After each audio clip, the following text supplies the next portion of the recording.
කොච්චර හොඳ exercise plan එකක හිටියත් කොච්චර හොඳ මීල් ප්ලෑන් එකක හිටියත් ඔයාගේ ට්‍රාන්ස්ෆෝමේෂන් එක අසාර්ථක වෙනවද? මේකට ගොඩක් වෙලාවට හේතුව ක්‍රොනික් ස්ට්‍රෙස්. ඒ කියන්නේ අපි ලයිෆ් එකේ ස්ට්‍රෙස්ෆුල් දේවල් එක්ක ඩීල් කරනවානේ. අපේ ජොබ් එක වෙන්න පුළුවන්, අපේ පර්සනල් ලයිෆ් එකේ විවිධ ගැටලු වෙන්න පුළුවන්. හැබැයි අපි නිතරම ස්ට්‍රෙස් එකේ ඉන්නවා නම් අපේ ඇඟේ කෝටිසෝල් කියන හෝමෝන් එක රිලීස් වෙනවා ස්ට්‍රෙස් එකත් එක්ක. මේ කෝටිසෝල් හෝමෝන් එකේ තියෙන ගැටලුව තමයි fat deposition trigger කරනවා. ඒකම අපේ metabolism එක අඩු කරනවා සහ cravings වැඩි කරනවා.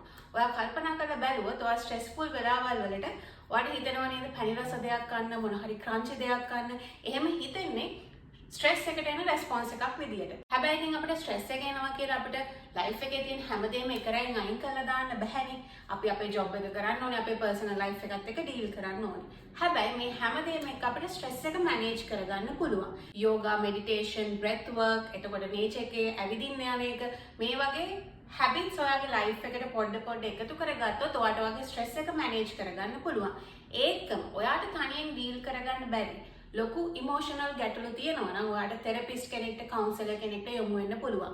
අපි ගොඩක් වෙලාවට ට්‍රාන්ස්ෆෝමේෂන් එකක් දිහා බලන්නේ ෆිසිකල් දෙයක් විදියට. ඒ කියන්නේ බොඩි ට්‍රාන්ස්ෆෝමේෂන් එකක් විදියට විතරයි. හැබැයි අපි හරි විදියට අපේ මෙන්ටල් හෙල්ත් එකයි අපේ ෆිසිකල් බොඩි එකයි දෙකටම අවධානය දීලා ට්‍රාන්ස්ෆෝමේෂන් එකක් කරොත් තමයි අපිට සාර්ථක ට්‍රාන්ස්ෆෝමේෂන් එකක් කරන්න පුළුවන් වෙන්නේ.